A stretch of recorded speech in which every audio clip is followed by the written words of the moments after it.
You ever stepped outside on a cold winter morning feeling like you're starting in your own personal misery documentary?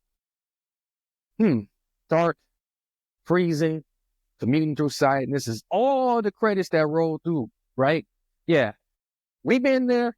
I've been there. But what if I told you that the secret to beating the winter blues isn't another overpriced therapy lamp or a vacation you can't afford?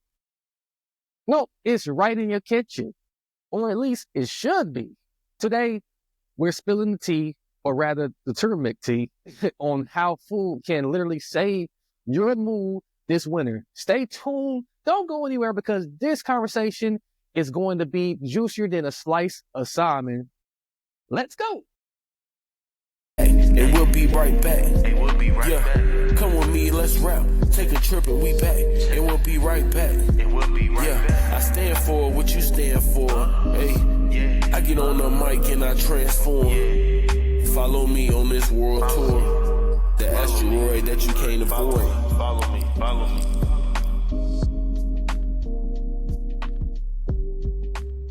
All right, welcome back to the Transform You Live show, where we bring transformative, faith-centered insights to help you take charge of your mental health and leadership journey.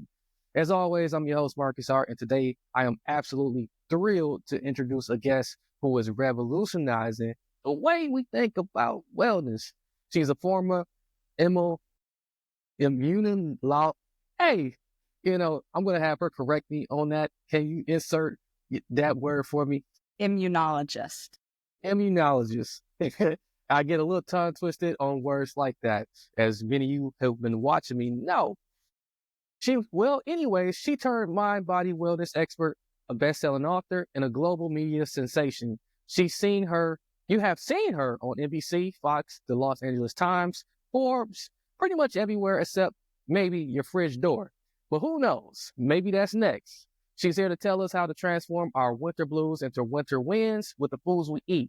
Please join me in giving a warm Transform You welcome to Jaya Jaya Myra. Thank you so much for having me today. And let me know if I butchered your name at all. Jaya Jaya Myra. But honestly, I think I have heard about 1,000 different versions of that name, so I respond to pretty much everything. But feel free to just call me Myra. All right, Myra. And that's very nice for you and very kind for you to, help me get my enunciations correctly. Because a guy who was raised by people that was born in the South, sometimes I don't get these words correct. I completely understand that. In many ways, in many, many ways. Well, let's kick off with the big one right away. Okay. It can feel like an emotional black hole for a lot of us. And do you think this season hit so hard, and how does food play a real important role in our mental well-being during this time? That's a great question. And I think that the winter months and the holidays in general pose a slew of issues for people. Since it's the holidays, we tend to have a lot of expectation around how that should go because people think that the holidays are supposed to be these positive things, but it usually includes bringing family together, extended family, friends, dynamics which don't actually create a tremendous amount of joy all the time, right? And it's also cold and it's dark and there's not as much sunlight. Seasonal affective disorder is a very real thing. It affects at least 40% of the population, whether people realize it or not. So our mood is already prone to be in a lower state because we're not getting enough sun exposure, vitamin D in the body. So your mood might be a little bit down. It's cold. It's usually wet outside, which means you may not be as likely to go work out and get in that movement and the dopamine hit that you would typically get from that.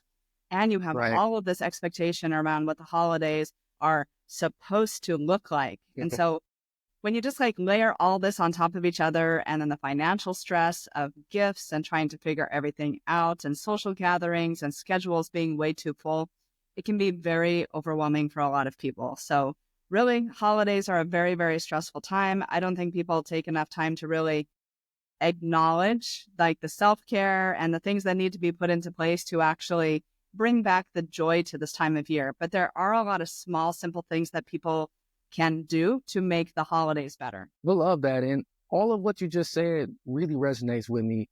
for myself personally, like this is the worst time. And I have to triple down, sometimes quadruple down on the self-care because of like the anniversaries that I go through that like are so traumatic for me. And I love that food, that we're on the topic of food because you share some incredible advice about specific foods that I took the time to look into that can actually boost brain health and mood during the winter. Can we first talk about that? Actually talk about fatty fish first. Is this the winter's superhero? We're being the norm or what? I think it definitely can be.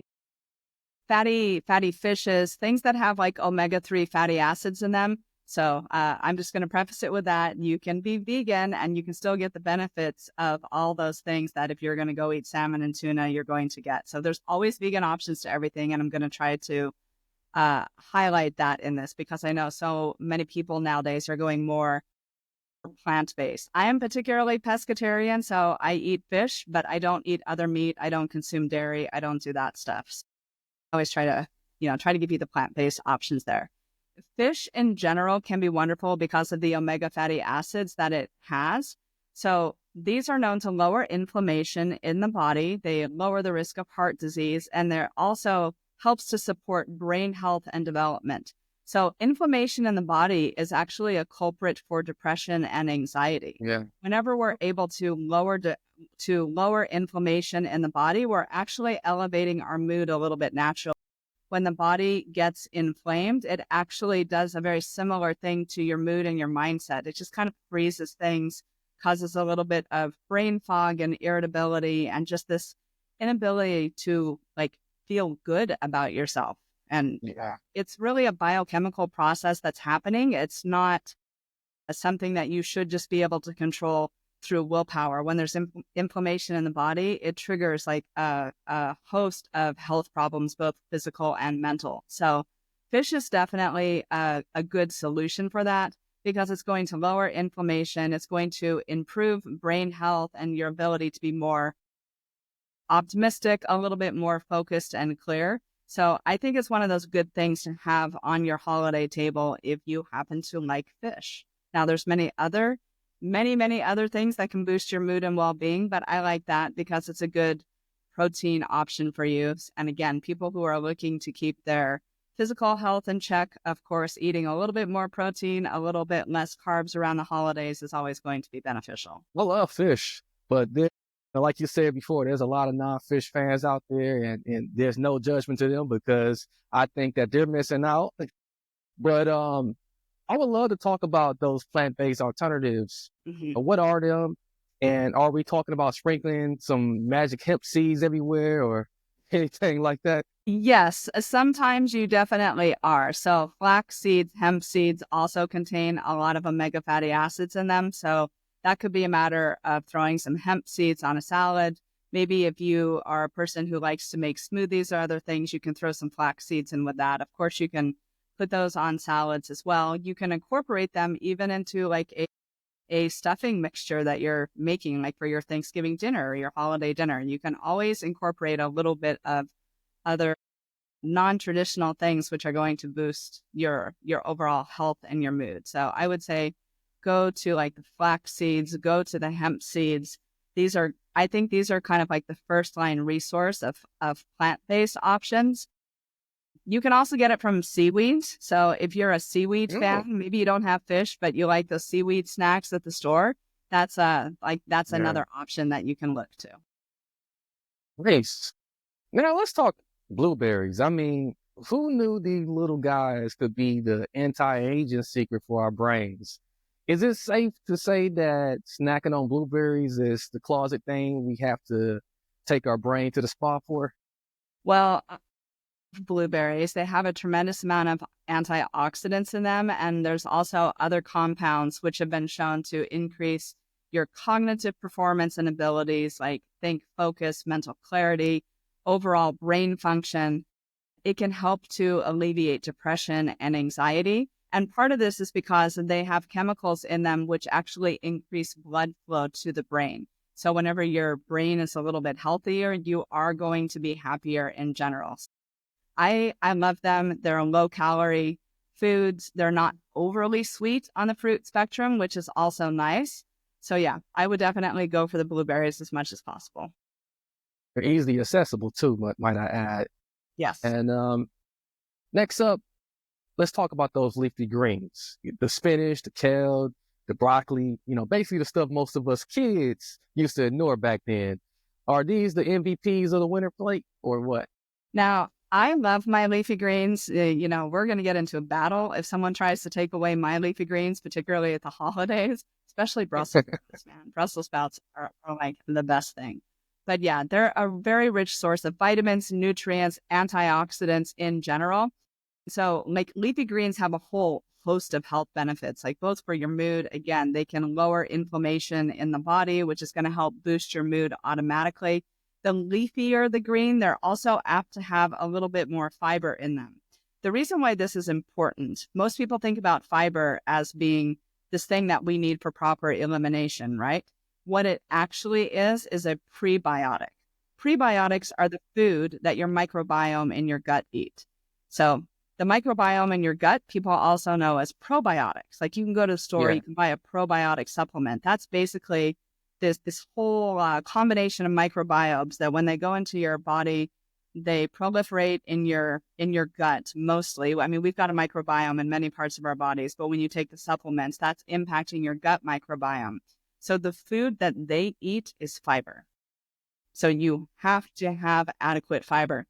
Probiotics are absolutely amazing for mood and well-being, for alleviating depression, alleviating anxiety, helping reduce inflammation in the body, and just getting things working as they're supposed to. But it does require fiber for that. If there's one thing you do at the holidays and year-round, I would say incorporate probiotics into your routine, either through taking a supplement or having foods that contain these probiotics naturally. That can be things like cultured yogurts, cultured kefir, sauerkraut. If you like Indian food, dosa in Italy is fermented, so those are going to have a lot of those probiotics in them. But you need to give it its food source as well, which means you need to be eating adequate amounts of fiber. You don't necessarily want to go get that fiber in super carbohydrate rich foods necessarily. So eating the leafy greens is great. Eating the grains that contain a high amount of fiber are great, and you will definitely start to see an impact on your mood and overall well-being. It's literally the number one thing I recommend for people, because it's gonna basically be this thing that triggers a chain of multiple events that happens with your health and your mindset and your well-being, and it's going to put many things on the right path for you. Great. Now, here's the big one, okay, Myra? Nuts. We hear about chestnuts roasting on an open fire. Yeah, we do. What's so special about nuts when it comes to mental health? And follow up, what's your go-to nut, and does it involve an open fire at all? So when you look at walnuts, what is the first thing you think of? What do they look like? They kind of look like a brain. They do kind of look like a brain. And there's very little coincidence in that, because walnuts are well known to support brain health, reduce depression, reduce anxiety, and increase cognitive function. A lot of these are because of the natural fats they have in them. They also contain fiber. They contain just nutrients, all the good things in general that you need for brain health. So for your brain to be healthy, you actually need to have those healthy fats in your diet, things like nuts, avocados, like things that don't have a ton of, say, saturated fat, but what we would call healthy fats. These are super, super important. I love walnuts because they do increase overall brain health and cognitive function.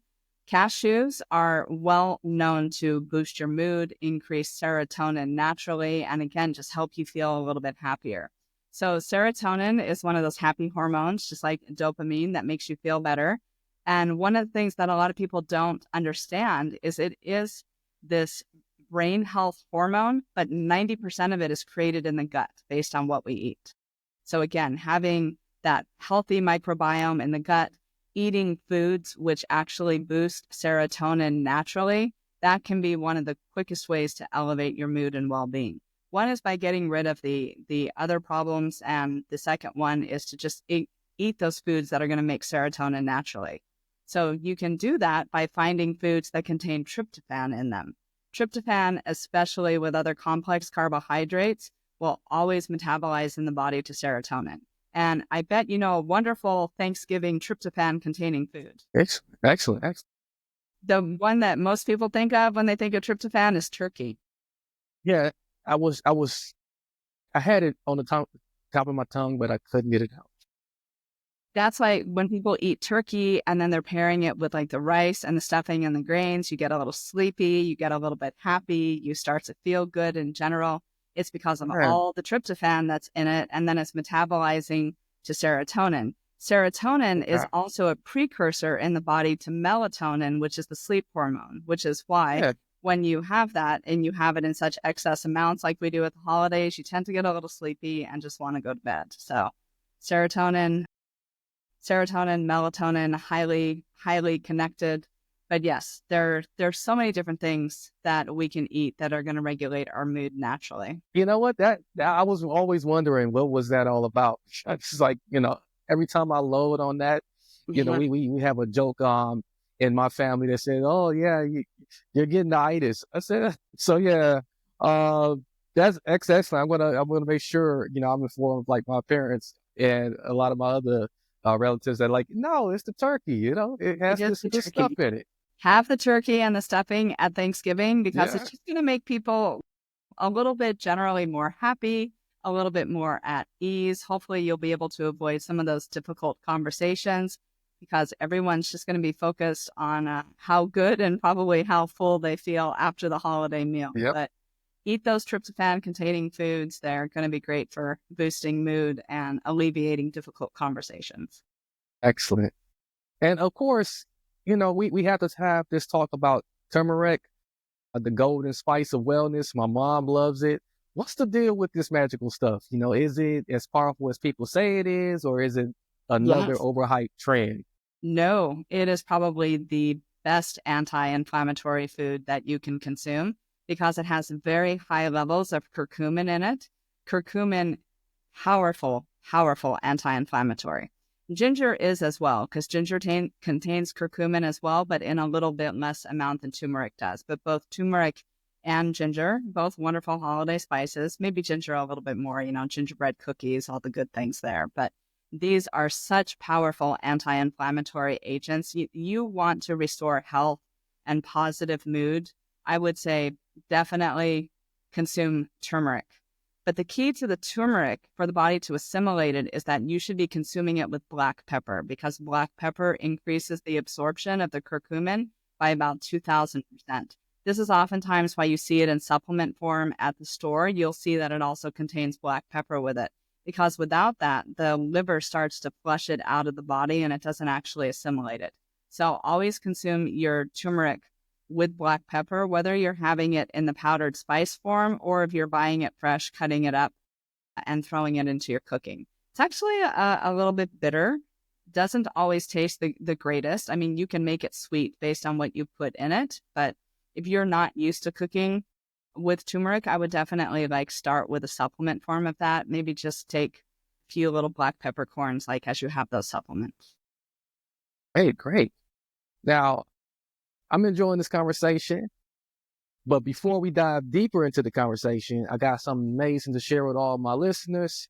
Don't go anywhere. Don't go running for the turkey or the nuts right away. I want you to come back and get some more of this edible information. We'll be right back.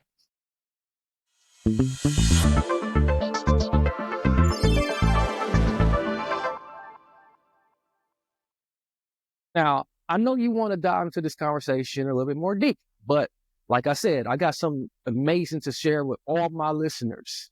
Imagine earning every time your friends, your family, and even the neighbors that you may not run into all the time shop online.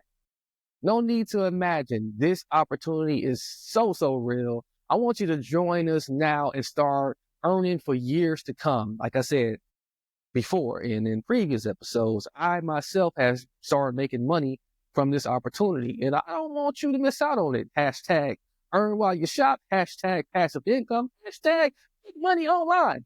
I want you to check out the link in the show notes to learn more. Go there now. Now back to the show.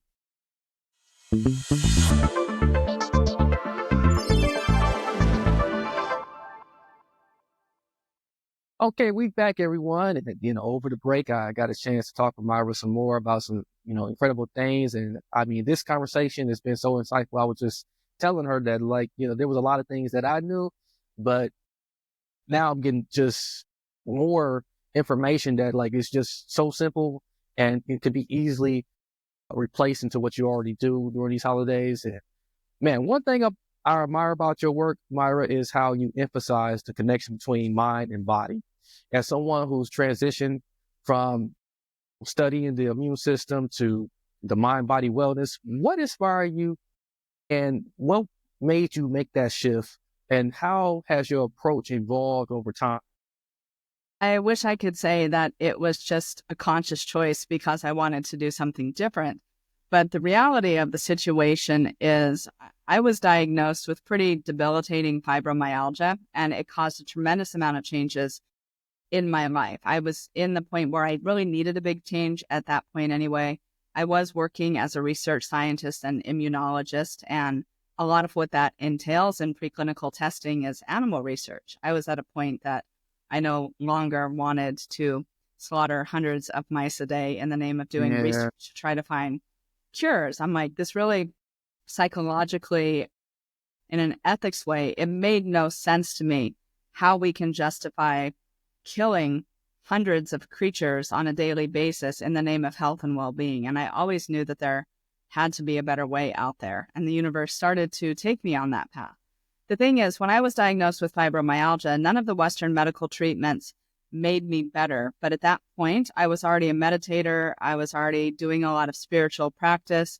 And I had already started on this new path in my life that was very transformative and positive. So when Western medicine didn't make me better, and in fact, a lot of stuff made me feel physically worse, I just walked away from that approach completely.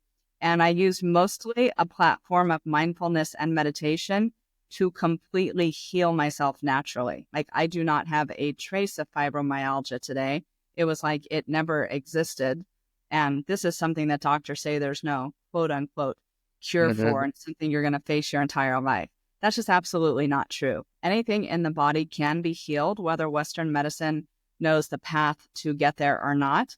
But it takes a lot of introspection. It takes a lot of emotional healing, doing a lot of shadow work, facing your fears. Things that come up in the body are always unresolved emotions that we haven't dealt with in the past. So it's going to force you to do a really, really deep dive on yourself.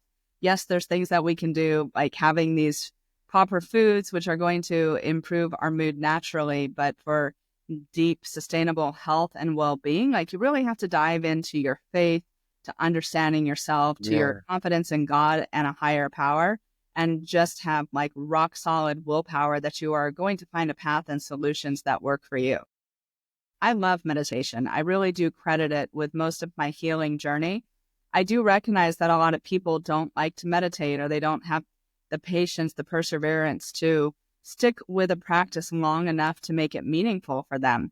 That's why I like these simple things like with food, because we all eat food every single day. And it's just such a small thing that we can do to improve our mood and our mindfulness without doing that deeper dive. I really hope that food is a little bit of that entryway into mindfulness that are going to make people curious to learn more and maybe dive deeper into practices that are going to have more of a transformational benefit on them overall. I know your nonprofit speaks to everything you just said, and Yes. and spirituality is very near and dear to my heart too, which is why I combine it with mental health and advocating for mental health. But Yes. it's very important to advocate for spirituality, and your nonprofit is all about helping people overcome obstacles in life. So Yes. can you share more about what your nonprofit is and how spirituality ties into the work you do and how it supports mental health? Definitely. I founded a 501c3 charitable nonprofit organization called Gita for the Masses. And our work is really focused on what I call conscious character development, using consciousness to help us overcome a lot of the limitations that we typically have in daily life, whether that's fear, depression, anxiety, loneliness, guilt, self-doubt, lack of confidence. There are spiritual tools and resources out there to help with all of these things. And so when people are able to be more fulfilled, more confident, more happy, have a deeper faith, we're able to go out and create more of a meaningful impact in the world. And that's what the organization is here to do. It's here to help motivate, inspire, and teach people who want to be better conscious impact makers in society so that they can go out in a fearless way and make meaningful change in the world. For me, I think that spirituality and psychology are literally synonymous words. Spiritual growth and psychological growth are exactly the same thing. We are just seeing it through slightly different facets of that same gemstone. Yeah. Because there's no way that you can grow in your spirituality, in your faith, in your inner knowing and your connection in a higher power without growing psychologically. So we're very big on taking spiritual practices and really making them internal to you. So to me, it's less about what we do or the externalized form of worship or ritual that we do or partake in, but it's how do you bring it inside of you and how do you use it to transform your own mindset and cultivate inner discernment and learn how to challenge your limiting beliefs and overcome the past emotional traumas that you have faced. Like, how do you use your faith and your spirituality to make yourself the best version of yourself? That's excellent.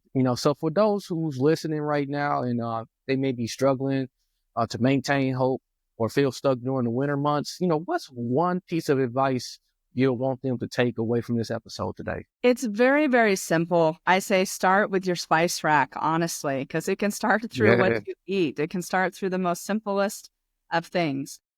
And we're all eating food every single day, or at least I hope most of us are eating food every single day. So it's one of the simplest and easiest things that you can do to improve your mood and overall well-being. Being in a positive, clear mindset is really instrumental for helping other people to be that way too. I'm sure you've heard the saying, hurt people, and healed people, people. I think it's really important that we take a tremendous amount of personal accountability and responsibility towards being positive and being responsive and being curious and giving people a benefit of the doubt and just showing up in a way which gives other people permission to be the best versions of themselves.